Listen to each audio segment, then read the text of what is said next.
Everyone, कैसे हैं आप सब। तो आज की इस वीडियो में मैं आपसे बच्चों को FYP UE semester 1 understanding India आपके पेपर में MCQ आ रहा है। और MCQ आया हुआ है क्यों? क्योंकि पिछले वर्ष आपके यूनिवर्सिटी में क्वेश्चन जो आया था वो MCQ बेस्ड आया था। और इसी MCQ बेस्ड के तहत देखिए आपके जो सिलेबस में मेंशन है, बेसिकली पार्लियामेंट वाला टॉपिक भी आपका मेंशन है, कॉन्स्टिट्यूशन मेंशन है, आपके लगभग टॉपिक देखिए मैंने आपसे बच्चों को सिलेबस से रिलेटेड वो कंप्लीट करवा दिया है। इससे पहले भी देखिए हमारे आपसे बच्चों को 2 वीडियोस अपलोडेड किया हुआ था, 2 या शायद 3 वीडियोस है। और इससे पहले तो मैंने आपसे बच्चों को अंडरस्टैंडिंग में पढ़ाया हुआ है, वो सारा का सारा वीडियोस अगर देख लेते हैं तो आपके एग्जाम के लिए बहुत ही हेल्पफुल रहेगा। बाकी प्रीवियस ईयर क्वेश्चन पेपर जरूर देख के जाइएगा, मैं यही बोलूंगा। और बाकी देखिए अपने से भी भाई कुछ तो मैथ आपको करना पड़ेगा, क्योंकि आपसे बच्चों मालूम होगा जो मार्केट में आपके पास गेस्ट पेपर अवेलेबल है वो सारे के सारे थ्योरी बेस्ड है। पिछले वर्ष ऑब्जेक्टिव आया था, उसी बेस पर आधार पर देखिए मैं आपसे बच्चों को यहाँ पर ऑब्जेक्टिव पढ़ाऊँ। ये मेरा नहीं है भाई, क्योंकि पिछले वर्ष का क्वेश्चन पेपर आपको जाके देख सकते हैं। और इससे पहले देखिए जो सारे के सारे वीडियोस हमने बनाए हैं वो चैनल पे अंडरस्टैंड इंडिया प्लेलिस्ट बना हुआ है, आप लोग देख रहे होंगे, वहाँ पे जाके देख लीजिएगा, वहाँ से सारा पढ़ लीजिएगा। तो यूनिवर्सिटी के नाम से पढ़िएगा, पहला बात जो आपकी यूनिवर्सिटी नाम से, वो सारा का सारा आपको वहाँ से क्लियर हो जाएगा। ठीक है, तो चलिए फिलहाल आज का वीडियो शुरू करते हैं। वीडियो पसंद आए तो वीडियो को लाइक और शेयर करने में कोई भी कमी मत करिएगा। डिस्क्रिप्शन बॉक्स में टेलीग्राम ग्रुप, फेसबुक पे लिंक मिलेगा, जहाँ पर आप हमसे जुड़ना चाहें तो जुड़ जाइएगा। कोई भी अपडेट आएगा तो वहाँ पे आपको सबसे शेयर किया हुआ रहेगा। और इसके बाद देखिए आपका जो भी पेपर होगा, चाहे वो डिजिटल एजुकेशन हो या मैथमेटिकल कंपटीशन एनालिसिस हो, वो सारा का सारा प्लेलिस्ट बना हुआ है, जाके देखिएगा, मस्त एग्जाम की तैयारी करिए। ठीक है, देखिए पहला सवाल क्या बोला हुआ है, बोलता क्या है आपको पहले देखिए क्वेश्चन हिंदी इंग्लिश दोनों लैंग्वेज मिलेगा। यहाँ पर मेरे पास जो PDF अवेलेबल है वो इंग्लिश में, मैं आपको हिंदी समझाने की कोशिश करता हूँ। The governor of state, governor मतलब जो कोई भी राज्य होते हैं, राज्य के राज्यपाल होते हैं, is appointed by the president on the advice of, वो किनके द्वारा अपॉइंट किया जाता है। इससे देखिए 2 बातें क्लियर हो गया कि कोई भी राज्य का जो गवर्नर होता है बेसिकली, यानी राज्यपाल जो होता है, उसकी नियुक्ति किसके द्वारा की जाती है, राष्ट्रपति द्वारा की। लेकिन किसके सलाह पे की जाती है, तो याद रख लीजिएगा ये प्रधानमंत्री के सलाह पे की जाती है। और पेपर में अगर आप देखिएगा तो पिछले साल जो पेपर आया था उसमें इस टाइप के 4 से 5 सवाल आपको पूछा गया था। अगर आप लोग प्रीवियस ईयर पेपर देखिए, कोई भी एग्जाम दीजिएगा प्रीवियस ईयर पेपर देखिएगा, उससे आपको एक रफ आइडिया लग जाता है कि हाँ इस तरह का सवाल देखने मिलता है। और ये सब आपके जनरल कॉम्पिटिशन पेपर दीजिए तो भी आपको काम देगा। तो कोई भी राज्य का जो राज्यपाल होते हैं उनकी नियुक्ति किसके द्वारा होती है, भले ही नियुक्ति करता है राष्ट्रपति, लेकिन अपॉइंट या सलाह किसके लिए जाती है, तो प्रधानमंत्री की सलाह पे ये काम किया जाता है। तो ऑप्शन नंबर क्या हो जाएगा बच्चों, ए नंबर प्राइम मिनिस्टर इसका राइट आंसर होगा। फिर अगला बोला है the prime minister gives his resignation to the, जो हमारे देश के राष्ट्रपति, मान लीजिए उनको रिजाइन करना होगा तो अपना रिजाइन किनको देंगे, क्या वो चीफ जस्टिस ऑफ इंडिया यानी जो CJI हमारे भारत के सुप्रीम कोर्ट के, उनको देंगे, या पार्लियामेंट को देंगे, या वाइस प्रेसिडेंट को देंगे, या फिर भारत के प्रधानमंत्री को दिया जाएगा। तो हमारे देश के जो राष्ट्रपति हैं वो अपना रेजिग्नेशन लेटर किसको देंगे, तो जो उपराष्ट्रपति रहेंगे हमारे भारत के। और कमेंट बॉक्स में अभी आप लोग बताइएगा तो जो करंट हमारे वाइस प्रेसिडेंट ने उपराष्ट्रपति, उनका नाम आपको कमेंट बॉक्स में बताना है। और कुछ दिन पहले आपसे बच्चों मालूम होगा वो धनबाद जिले से पार हुए थे या आए थे आईएसएम में। तो ऑप्शन नंबर यहाँ तो क्या हो जाएगा, vice president, option number C हो जाएगा राइट आंसर। अगला है हमारे पास for what period does the vice president of India hold office. देखिए जो वाइस प्रेसिडेंट है इंडिया के, वो ऑफिस को रोक के रखते कितने साल तक कहा जाए, कितना टाइम पीरियड तक उनका कार्यकाल है, 5 साल, या फिर टिल द एज ऑफ 65 है, 65 साल की उम्र तक, 6 साल, या फिर 2 साल। तो वाइस प्रेसिडेंट का जो कार्यकाल होता है बेसिकली, यानी उपराष्ट्रपति का जो कार्यकाल होगा वो कितने साल का होता है, याद रखिएगा 5 वर्ष का होता है। ऑप्शन नंबर क्या हो जाएगा, ए नंबर इसका 5 साल हो जाएगा। फिर बोला गया who among the following holds office during the pleasure of the president, यानी अगर हमारे बात की जाए राष्ट्रपति अगर भारत में नहीं है तो शासन चलाने की जिम्मेदारी किसको दिया जाता है, गवर्नर को, इलेक्शन कमीशनर को, स्पीकर ऑफ लोकसभा या प्राइम मिनिस्टर को। तो यहाँ पर किसके बिहाफ पे दिया जाएगा, तो वो जाए गवर्नर यानी कि राज्यपाल। अगला सवाल है कि which of the following is not true regarding the payment of the emoluments of the president, यानी हमारे यहाँ पर कौन सा कथन सही नहीं है राष्ट्रपति के जो पेमेंट से एमुलेंट संबंधित, उसमें सही नहीं बताना गया। तो यहाँ पर हो जाएगा they are charged on the contingency fund of India, उनको चार्ज किया जाता है basically contingency fund of India जो है उसके लिए। तो ये वाला सही उत्तर हमारा नहीं है। फिर अगला सवाल है, आपको ये वाला आराम से याद होगा, the total numbers of members nominated bye, यानी भारत के जो राष्ट्रपति हमारे लोकसभा और राज्यसभा के लिए, the total number of members nominated by the president to the Lok Sabha and Rajya Sabha और लोकसभा में टोटल कितने मेंबर्स कहते हैं उसको मनोनीत किए जाते हैं, हिंदी में नॉमिनेट क्या होता है, मनोनीत किए जाते हैं। तो टोटल कितने किए जाते हैं, देखिएगा 14 मेंबर्स जो रहते हैं, इन 14 मेंबर्स को राष्ट्रपति क्या करते हैं बच्चों, मनोनीत करते हैं। तो ऑप्शन नंबर क्या हो जाएगा, सी नंबर इसका राइट आंसर होगा। अगला है विच of the following does not constitute the electoral college for electing the, देखिए इनमें से कौन सा नहीं है जो इलेक्टोरल कॉलेज है प्रेसिडेंट के इलेक्शन संबंधी बताना है आपको। जैसे आपने अभी हाल में सुना होगा इलेक्टोरल बॉन्ड के बारे में सुना होगा, तो पहला ऑप्शन है इलेक्टेड मेंबर्स ऑफ लोकसभा नहीं होते हैं, या फिर जो लेजिस्लेटिव असेंबली हर स्टेट की उससे इलेक्टेड मेंबर्स होते हैं, या फिर लेजिस्लेटिव काउंसिल के जो इलेक्टेड मेंबर्स होते हैं, या फिर राज्यसभा के जो चयनित सदस्य होते हैं वो होते हैं। तो यहाँ पर जो लेजिस्लेटिव असेंबली हमारी है उसके जो इलेक्टेड मेंबर्स होते हैं वही क्या करते हैं, इसका चुनाव करते हैं। तो ऑप्शन नंबर क्या होगा, सी नंबर इसका राइट आंसर होगा।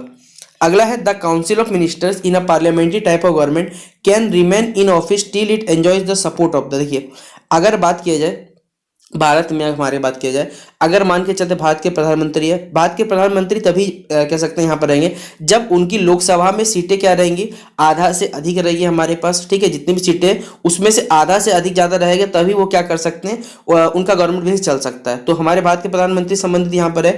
तो बताइए लोअर हाउस को हम लोग क्या कहते हैं, आपको मालूम लोकसभा, तो ये लोअर हाउस बोलिए या लोकसभा बोलिए भाई वही होने वाला हमारे पास। तो उनके पास मेजोरिटी होना चाहिए, मेजोरिटी नहीं रहेगा तो कोई गवर्नमेंट नहीं हो सकता। तो मेजोरिटी किस में होगा, आपका लोअर हाउस में होना चाहिए, यानी कि लोकसभा में। तो majority of the members of the lower house of government क्या हो जाएगा, ऑप्शन नंबर डी इसका राइट आंसर होगा। फिर अगला बोला गया विच of the following appointment is not made by the president, Bharat के राष्ट्रपति के द्वारा निम्नलिखित में से किसको चयन नहीं किया जाता बताना है, मतलब किनको अपॉइंट नहीं किया जाता। Chief of the army, army के जो चीफ है उनको अपॉइंट किया जाता है, हो सकता है। स्पीकर ऑफ द लोकसभा, हाँ हो सकता है, क्या नहीं। लोकसभा का चुनाव इस प्रकार नहीं होता है कि उनकी जो नियुक्ति रहती है वो भारत के राष्ट्रपति, नहीं इनका नहीं होता है। तो स्पीकर ऑफ द क्या हो जाएगा, लोकसभा, ऑप्शन नंबर बी हो जाएगा इसका, टिक कर लीजिएगा सही जवाब। अगला सवाल है हमारे पास है who appoint the prime minister of India, देखिए भारत के प्रधानमंत्री की जो नियुक्ति है वो कौन करते हैं ये आपको बताना है। देखिए पहले क्या होता है, जो हमारे विधायक लोग रहते हैं पहले वो जीतते हैं, उन पार्टी का जिसका मेजोरिटी की सरकार होते हैं उनमें से कोई एक लीडर बनता है और वही क्या करता है, बेसिकली भारत के राष्ट्रपति बनते हैं। तो भारत के राष्ट्रपति बने, लेकिन इसकी नियुक्ति कौन करेगा, अपॉइंट करने का डिपार्टमेंट किसका है, तो ये भारत के राष्ट्रपति के पास डिपार्टमेंट जाता है। तो प्रेसिडेंट यानी ऑप्शन नंबर बी क्या हो जाएगा, इसका सही जवाब हो जाएगा। अगला सवाल है the first women governor of a state in free India, देखिए हमारे आजाद भारत में बताना है कि पहली महिला गवर्नर कौन थी जो हमारे किसी राज्य की में बताना है आपको। चार ऑप्शन दिया हुआ, इंदिरा गांधी, विजय लक्ष्मी पंडित, या फिर सरोजिनी नायडू, या फिर सुचिता कृपलानी। तो राइट आंसर क्या हो जाएगा बच्चों, सरोजिनी नायडू क्या हो जाएगी, फर्स्ट वुमेन गवर्नर थी मुक्त भारत या आजाद भारत की हमारी। तो ऑप्शन नंबर ये सी में दिया हुआ आंसर। फिर अगला बोला गया minimum age required to contest for president, देखिए अगर आपको प्रेसिडेंट का मान लीजिए चुनाव लड़ना है, राष्ट्रपति का चुनाव लड़ना है, तो आपकी कितनी उम्र होनी चाहिए मिनिमम, तो याद रखिए आपकी उम्र मिनिमम कितनी होनी चाहिए, 35 साल होनी चाहिए। फिर अगला बोला गया है द चार्ज ऑफ इम्पीचमेंट, देखिए आपने नाम सुना होगा, महाभियोग एक नाम सुना होगा, ठीक है। जैसे प्रेसिडेंट के पास एक एक्स्ट्रा पावर है कि उनको एक सजा माफ है, जैसे आपने सुना होगा कि कोई किसी को अपील किया रहता तो वो जाकर प्रेसिडेंट के पास, प्रेसिडेंट ने माफ किया तो उनकी सजा माफ हो सकती है। लेकिन यहाँ बताया हुआ जो इम्पीचमेंट का पावर है against the president of India for his can be preferred, ये किसके द्वारा प्रीफर किया जाता है, दोनों हाउस के द्वारा, स्पीकर ऑफ लोकसभा और चेयरमैन ऑफ राज्यसभा, या ऑप्शन नंबर सी हमारे पास है राज्यसभा, या फिर ऑप्शन नंबर डी लोकसभा। तो देखिए हमारे दोनों ही सदस्य यानी लोकसभा और राज्यसभा ये दोनों के द्वारा चार्ज किया जाता है इम्पीचमेंट का। तो बोथ हाउसेज ऑफ पार्लियामेंट क्या हो जाएगा इसका राइट आंसर। फिर अगला है देखिए हमारे पास जो चीफ मिनिस्टर होते हैं यूनियन टेरिटरीज के, यानी जो हमारे संघ शासित प्रदेश हैं उनमें जो चीफ मिनिस्टर जो होते हैं बेसिकली उनको किनके द्वारा अपॉइंट किया जाता है। जैसे दिल्ली है, दिल्ली में अभी वर्तमान किसी देखिए सरकार है तो केजरीवाल जी की सरकार है, लेकिन उनको अपॉइंट किसने किया, तो जो वहाँ के लेफ्टिनेंट गवर्नर है, तो यहाँ पर एलटी मतलब होता है लेफ्टिनेंट गवर्नर, उनके द्वारा यहाँ पर उनकी नियुक्ति की जाती है। तो ऑप्शन नंबर क्या हो जाएगा, ए नंबर इसका राइट आंसर होगा। और ये वाला सवाल तो जो बच्चा नहीं बता पाएगा भाई उससे चुल्लू पर डूब मरना चाहिए कि हमारे भारत के प्रथम प्रधानमंत्री का नाम बताना है, कमेंट बॉक्स में बताना है भारत के प्रथम हमारे राष्ट्रपति का नाम ये आपको बताना है, और प्रथम जो हमारे देश के गृह मंत्री थे उनका नाम आपको जरूर बताना है, क्योंकि ये सब क्वेश्चन पेपर में बन सकता है। तो फर्स्ट प्राइम मिनिस्टर आपको बताना है, फर्स्ट प्रेसिडेंट बताना है, और first home minister of India ये भी आपको बताना है। ये 3 सवाल आपसे बच्चों पेपर में छोड़ दिए जा रहे हैं। आप लोग कमेंट बॉक्स में बताइएगा, जो बच्चा सेंस से सुन रहा है भाई जवाब देगा वो। अगला है in case of presidentship dies, अगर मान के चलते किसी कारणवश ऑफिस में प्रेसिडेंट की मृत्यु हो जाती है, the vice president can, vice president को उनकी जगह पे काम कार्य करके लेकिन कितने मंथ तक, या फिर उनका जो सीट रहेगा प्रेसिडेंट का वो कितने महीने खाली रह सकता है। देखिए भारत में प्रेसिडेंट का जो सीट है वो 6 महीने से ज़्यादा खाली नहीं रहना चाहिए, चाहे भारत में किसी प्रकार की स्थिति है, बाढ़ या कुछ भी, वो प्रेसिडेंट का सीट जो है वो फिलअप होना चाहिए। वहाँ पर किसी की नियुक्ति जरूर होगी, चुनाव कराना ही पड़ेगा, और ये 6 महीने तक टाइम पीरियड रहता है। इसलिए ऑप्शन नंबर क्या हो जाएगा, सी नंबर 6 मंथ इसका राइट आंसर होगा। अगला है the union council of minister consist of, देखिए ये जो कह सकते हैं जो काउंसिल ऑफ मिनिस्टर होते हैं संघ के, ये किसके मतलब कैसे बने होते हैं, तो यहाँ कैबिनेट मिनिस्टर भी रहते हैं, स्टेट के मिनिस्टर भी रहते हैं, जो डेप्यूटी मिनिस्टर भी रहते हैं, वो सब के सब मिलकर क्या करते हैं, यूनियन काउंसिल ऑफ मिनिस्ट्री का गठन करते हैं। तो cabinet minister of state and deputy minister, यानी ऑप्शन नंबर ए क्या हो जाएगा, इसका राइट आंसर हो जाएगा। अगला सवाल है who administers the oath of office to the president of India before he enters upon the house. देखिए यहाँ पर हमें बताया गया कि जो हमारे भारत के राष्ट्रपति है, ठीक है, उनको शपथ कौन दिलाता है ये बताना है। तो हमारे भारत के जो मुख्य सीजीआई यानी चीफ जस्टिस ऑफ इंडिया जो हमारे, वो उनको क्या करते हैं, ओथ यानी शपथ दिलाते हैं। तो चीफ क्या हो जाएगा, chief justice, option number A हो जाएगा इसका राइट आंसर।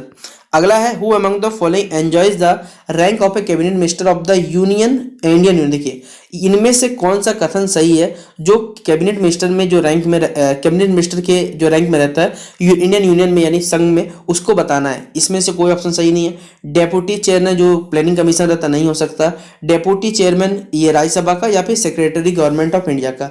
तो राइट आंसर क्या हो जाएगा, जो हमारे प्लानिंग कमीशन है उसके जो डेप्यूटी चेयरमैन है, तो ऑप्शन नंबर बी हो जाएगा।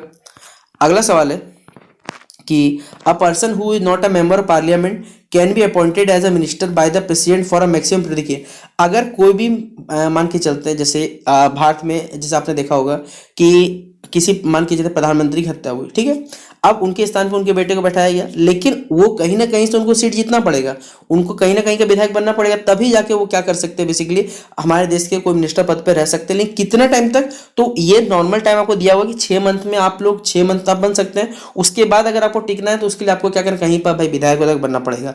तो 6 मंथ क्या हो जाएगा हमारे पास, इसका ऑप्शन नंबर डी क्या हो जाएगा, राइट आंसर हो जाएगा। अगला है when can a president use his discretion in appointing the prime minister. देखिए कब हमारे जो कह सकते हैं भारत के राष्ट्रपति है अपने डिस्क्रिशन का इस्तेमाल करते हैं प्राइम मिनिस्टर का बेसिकली अपॉइंट करने में, ये बताना है। जब हमारे पास कोई भी पॉलिटिकल पार्टी सत्ता में ना हो, क्लियर मेजोरिटी किसी को ना हो कि भाई 2 पार्टी 3 पार्टी है, लेकिन किसी को मेजोरिटी प्राप्त है, तब वहां पर जाके हमारे पास राष्ट्रपति जो है वो वहां पर इस मैटर को सुलझाते हैं, और कौन बनेगा भारत का राष्ट्रपति इसको सुलझाने का काम करते हैं, ये प्रेसिडेंट के पास पावर रहता है। तो ये 1 क्या हो जाएगा, ऑप्शन नंबर ए में दिया हुआ है। अगला सवाल है if in a country there happens to the office of monarchy as well a parliamentary form his monarch will be called. देखिए अगर कोई मान के चल देश है जहां पर मोनार्ची मतलब राजतंत्र है, साथ साथ वहाँ लोकतांत्रिक भावना दिखाया जाता है। जैसे एग्जाम्पल मान के चलते हैं भाई, कोई भी देश आपको लगता है, ठीक है, जहाँ पाकिस्तान, चलिए मान के चलना ला पाकिस्तान, वहाँ दिखाया जाएगा कि भाई यहाँ पर पार्लियामेंट्री गवर्नमेंट है, लेकिन साथ साथ आपको मालूम है वहाँ सेना का शासन चलता है। तो ये किस प्रकार का शासन कहलाता है, तो इसको कहते हैं भाई स्टेट ऑफ द हेड के नाम से जाना जाता है, sorry head of the state. तो ऑप्शन नंबर क्या हो जाएगा, ए नंबर हो जाएगा। फिर अगला बताया गया one feature distinguishes the Rajya Sabha from the Vidhan Parishad. देखिए राज्यसभा और विधान परिषद भाई दोनों एक कॉमन अंतर या एक ऐसा फीचर बताइए जिससे दोनों अंतर हो जाता है।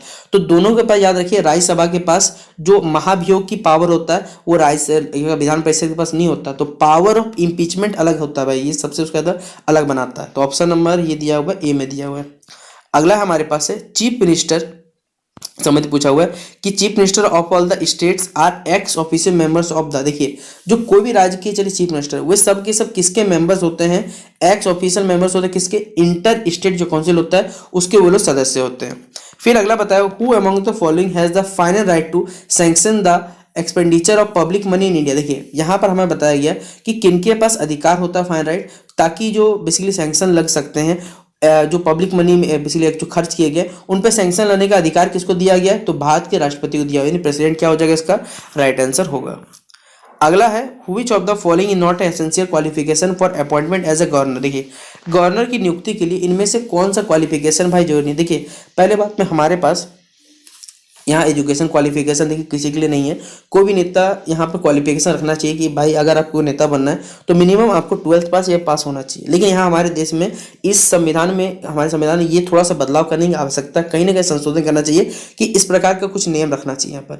यहाँ पर जो हमारे कह सकते हैं गवर्नर नियुक्ति के लिए कौन सा जरूरी नहीं है, he could be a domicile of the state to which one, यानी उस राज्य का होने के लिए आपको उस राज्य का डोमिसाइल चाहिए, मतलब मूल प्रमाण पत्र शायद बोलते होंगे, मुझे हिंदी में पता नहीं इसका क्या बोलते हैं। तो क्या अगर मान के चलते हैं जो कोई आदमी है, मान के चलते हमारा झारखंड गवर्नर है, क्या वो उड़ीसा गवर्नर भी बन सकते भाई, बन सकते हैं, वहाँ का आपको डोमिसाइल थोड़ी चाहिए, ठीक है, ये कंडीशन नहीं हो सकता हमारे पास।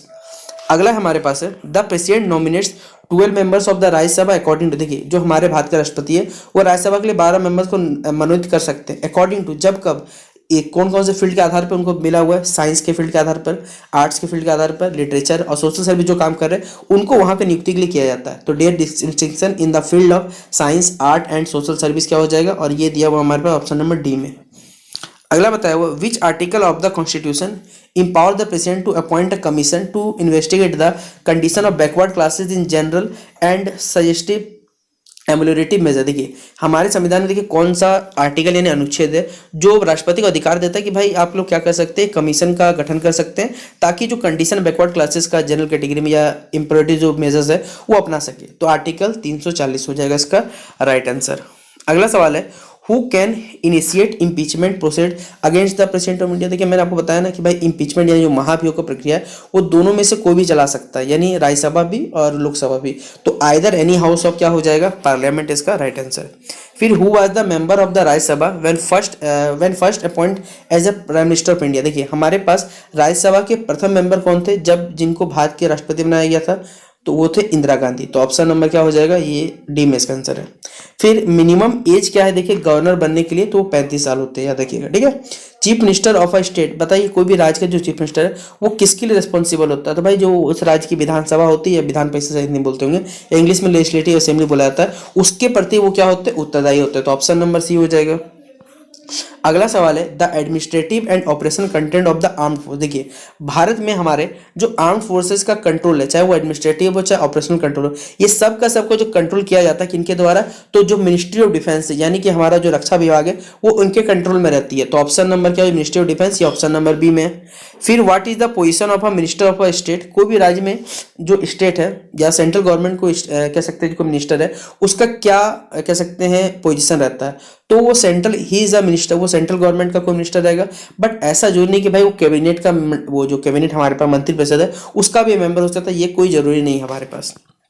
अगला है, which among the following directly responsible to parliament for all matters concerning the defence service. देखिए इनमें से कौन सा हमारे पास डायरेक्ट जुड़ा हुआ है, भारत में अगर कोई भी डिफेंस सर्विसेज से संबंधित रहेगा, पार्लियामेंट को बताना रहेगा कि ये करना है करना है, तो हमारा डिफेंस मिनिस्टर यानी जो वर्तमान में अगर हमारी बात की जाए राजनाथ सिंह जी डिफेंस मिनिस्टर हमारे, वो इन संबंधी बातों को बताएंगे, तो डिफेंस हो जाएगा हमारे पास।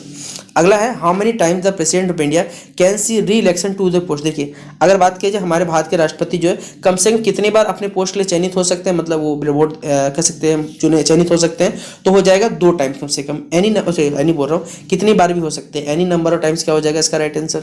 फिर अगला है, who among the following has the power to form a new state within the union of India. हमारे भारत में देखिए ऐसा किसके पास पावर दिया गया ताकि एक न्यू स्टेट हम लोग बना सके भारत के संघ के साथ, तो ये क्या हो जाएगा, ये प्रेसिडेंट दिया हुआ भारत के राष्ट्रपति को, तो प्रेसिडेंट हो जाएगा।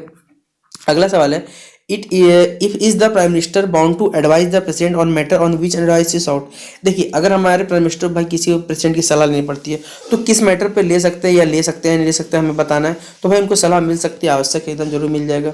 फिर व्हेन द, यहाँ बताया गया हमारे पास कि when the vice president officiates as president has he draw the salary. देखिए जब वाइस प्रेसिडेंट अपने सैलरी ड्रॉ करते हैं वो किससे सैलरी मिलता है, तो प्रेसिडेंट से हो जाएगा हमारे पास। फिर who among the following can attend meetings. Union cabinet के मीटिंग्स को बेसिकली कौन क्या अटेंड करता है, जो कैबिनेट के मिनिस्टर रहते हैं। फिर हमारे पास जो क्या आ जाए यूपीएससी, आपने नाम सुना ही होगा, यूनियन पब्लिक सर्विस को, इससे संबंधित देखिए जो कॉन्स्टिट्यूशन कौन सी अथॉरिटी है जिसके प्रति जिम्मेदार होती है कि भाई यहाँ पर रूल्स एंड सब कुछ सही चलेंगे, तो भारत के राष्ट्रपति के तहत चलता है। तो ऑप्शन नंबर क्या हो जाएगा, बी नंबर प्रेसिडेंट होगा राइट आंसर। अब देखिए यहाँ पूछा हुआ है, under which advice the president of India. Bharat में देखिए जो आपातकालीन की स्थिति होती है वो आर्टिकल 352 के, लेकिन ये किसके साथ होती है, किसके एडवाइस की सलाह किसी की जाती है, तो जो कैबिनेट के मिनिस्टर रहते हैं, तो ऑप्शन नंबर कैबिनेट हो जाएगा। फिर बोला who act as the president of India. जब हमारे पास व्हेन नाइदर द प्रेसिडेंट, जब हमारे पास देखिए ना ही देश में प्रेसिडेंट का पद है ना ही जब वाइस प्रेसिडेंट कोई रहता है, तो कौन प्रेसिडेंट की तरह एक्ट कर सकता है, व्यवहार कर सकता है, तो जो भारत के सीजीआई यानी chief justice of India. Option number क्या होगा, बी नंबर। फिर आप प्रोक्लेमेशन ऑफ इमरजेंसी इशूड। देखिए आपको मालूम है आर्टिकल 36 का हम लोग इस्तेमाल कर सकते हैं। अब proclaim emergency issued under article 36 must be approved by the parliament. Parliament के द्वारा कब तक इसे इम्प्रूव करना पड़ेगा, 3 मंथ, 2 मंथ, 1 मंथ या 6 सप्ताह, तो इसका हो जाएगा 2 मंथ हो जाएगा हमारे पास। अगला सवाल है, कि the union council of minister, जो यूनियन काउंसिल ऑफ मिनिस्टर ये किनके द्वारा अपॉइंट किया जाता है, तो ये भारत के प्रेसिडेंट के द्वारा अपॉइंट किया जाता है, लेकिन किसकी सलाह पे, तो जो प्राइम मिनिस्टर की सलाह पे किया जाता है। फिर the president can proclaim emergency, जो प्रेसिडेंट है वो देश में आपातकालीन स्थिति लगा सकते हैं, जो किसके सलाह पे, तो आपको मालूम होगा जैसे भारत में इंदिरा गांधी सरकार के टाइम में लगी थी, तो प्राइम मिनिस्टर की सलाह पे या आप कह सकते हैं उनके एडवाइस पे, तो ऑप्शन नंबर प्राइम मिनिस्टर हो जाएगा। फिर अगला है the union council of minister, इसका जो यूनियन काउंसिल ऑफ मिनिस्टर है वो किसके प्रति जिम्मेदार होती है, तो जो हाउसेज ऑफ द पीपल है उनके प्रति हो जाएगा, ऑप्शन नंबर सदन, दोनों सदन हो जाएगा हमारे पास।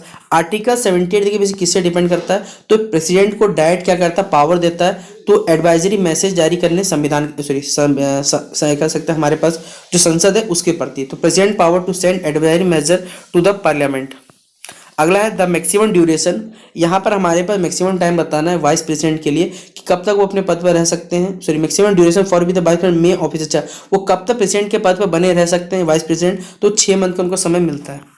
फिर अगला हमारे पास है the president rule in a state can be continued for a maximum, देखिए प्रेसिडेंट जो रूल है वो जैसे आपको मालूम हो किसी जैसे हमारे झारखंड में जब 2004 2005 बहुत सारा राष्ट्रपति शासन लगता था, लेकिन कितने टाइम तक लगता था, मिनिमम 6 मंथ, उसके बाद फिर इलेक्शन होता था, फिर चीफ मिनिस्टर बनता था, इस प्रकार ये बनता रहता था। तो यहाँ पर मैंने आपसे बच्चों को ये 50 क्वेश्चन करवा दिए जो मुझे लगता था कि भाई इंपॉर्टेंट है। इसके बाद देखिए जो बचा हुआ क्वेश्चन रहेगा इस टॉपिक में से, वो टॉपिक मैं आपको अगर मैं वीडियो नहीं बना पाऊंगा तो मैं आपसे बच्चों को PDF शेयर कर दूंगा, इसलिए टेलीग्राम ग्रुप में आप जुड़ जाइएगा, तबियत थोड़ी सही रहेगी तब होता है। लेकिन अभी खत्म नहीं हुआ है, इसके बाद भी कुछ इंपॉर्टेंट क्वेश्चन है, चलिए वो हम लोग डिस्कस कर लेते हैं। पहले यहाँ पूछा हुआ है कि भाई मिक्स्ड इकोनॉमी क्या होता है, पेपर में आया सवाल ये साथ रखिएगा। मिश्रित अर्थव्यवस्था क्या होती है, जब वो दोनों से मिलकर बनी, यानी पब्लिक प्लस प्राइवेट, तो यानी सार्वजनिक और जो निजी क्षेत्र से मिलकर बनता है उसको हम लोग बोलते हैं मिक्स्ड इकोनॉमी यानी मिश्रित अर्थव्यवस्था। तो ऑप्शन नंबर क्या हो जाएगा बच्चों, सी नंबर होगा। फिर बताया गया कि कौन सा इनमें से जो क्षेत्र या फिर उत्पादन का सबसे गतिशील कारक क्या होता है, तो भाई वो पूंजी होता है जो आसानी से आप लोग मूव कर सकते हैं, एक स्थान से उसमें भेजना रहेगा, क्या जमीन को भेज सकते हो, मेहनत को भेज सकते हो, नहीं। सबसे अच्छी मोबिलिटी किसकी होती है, तो वो होती है हमारे पास कैपिटल यानी पूंजी की, तो ऑप्शन नंबर सी होगा। भारत में देखिए सबसे ज्यादा कौन सा सेक्टर है जो इंडिया में GDP में योगदान देता है, यानी कि ग्रॉस डोमेस्टिक प्रोडक्ट में, तो वो है सर्विस सेक्टर, यानी जो सेवा वाला जो हमारा क्षेत्र होता है वो सबसे ज्यादा GDP में योगदान करता है, याद रख लीजिएगा, तो ऑप्शन नंबर सी होगा। फिर which sector contribute to make in India, Bharat में देखिए हमारे पास मेक इन इंडिया में सबसे ज्यादा बल किसने दिया, जोर किसने दिया बनाने में, तो देखिए ऑटोमोबाइल सेक्टर बहुत अच्छा है, कंस्ट्रक्शन सेक्टर भी इसमें काम कर रहा है, बायोटेक्नोलॉजी सेक्टर भी काम कर रहा है, तो ये सब के सब क्या कर रहे हैं, अपना योगदान दे रहे हैं मेक इन इंडिया में, तो ऑप्शन नंबर डी क्या हो जाएगा, इसका राइट आंसर होगा।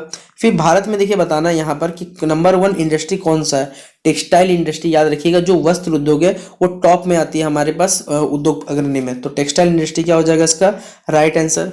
फिर किसान क्रेडिट कार्ड, याद रख लीजिएगा, देखिए एक योजना वाला संबंधित हमेशा पेपर में आता है आपका, किसान क्रेडिट कार्ड की स्थापना जो हुए थे वो कब लागू किया गया था, अगस्त 1998 में क्या हुआ था, इसको लागू किया गया था, ठीक है।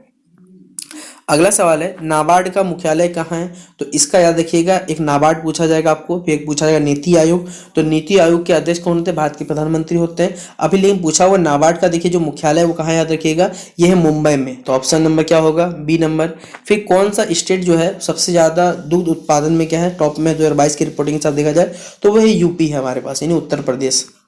अगला बात किया जाए स्पाइस गार्डन, जैसे आपको मालूम होगा भारत में 2 मसालों पर भी बैन लगा हुआ है, हांगकांग में और शायद सिंगापुर में लगा हुआ है, ठीक है। एक आपको एवरेस्ट का मसाला है और एक MDH के 2 मसाले हैं, एक का शायद सांबर मसाला होगा और एक इस प्रकार का फिश करी है, ठीक है, 2 मसाले बैंड लगाया हुआ है क्योंकि वहाँ पर कुछ कंपाउंड पाए गए, शायद इथाइलिन, मुझे नाम नहीं पता एग्जैक्टली।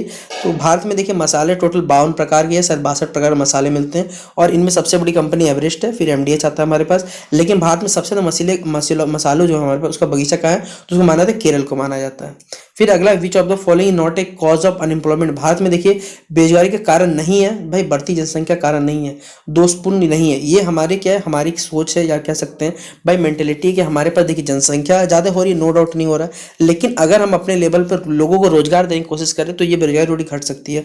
भारत में मुख्यतः अगर देखा जाए तो बेरोजगारी सबसे बड़ा कारण देखिए सरकारी लाभ। अगर आप अगर कंट्रीज को देखते तो भाई यहाँ पर वो सिस्टम ने सब अपने क्षेत्र में काम करते हैं, भले कम है ज़्यादा लेकिन वो मेहनत करते रहते हैं, तो ये कोई भी कारण नहीं है, ऑल ऑफ द दिस क्या हो जाएगा, कोई कारण नहीं है हमारे पास। फिर वैन इकोनॉमिक रिफॉर्म्स, यानी भारत में देखिए जो आर्थिक सुधार किए गए थे वो कब किए गए थे, आपको मालूम होगा 1991 में हमने 3 चीज अपनाए थे, एक L, एक P, एक G, लिबरलाइजेशन, प्राइवेटाइजेशन और ग्लोबलाइजेशन। तो हमने ये सबको क्या किया था, बढ़ावा दिया था, जिससे हमारे भारत में जो आर्थिक हालत ख़राब हुआ था हमारा, उसके बाद ये सब सुधार हुआ था। और ये सब के सब टाइम में हमारे जो भारत के प्रधानमंत्री बोल रहा हूँ, उस टाइम में सही हो तो भारत के वित्त मंत्री थे मनमोहन सिंह, डॉक्टर मनमोहन सिंह जी थे, जिनके कारणवश भारत में एलपीजी रिफॉर्म्स अपनाए गए थे और ये सब के सब हमारा भारत देखिए अच्छे कंडीशन में आया था।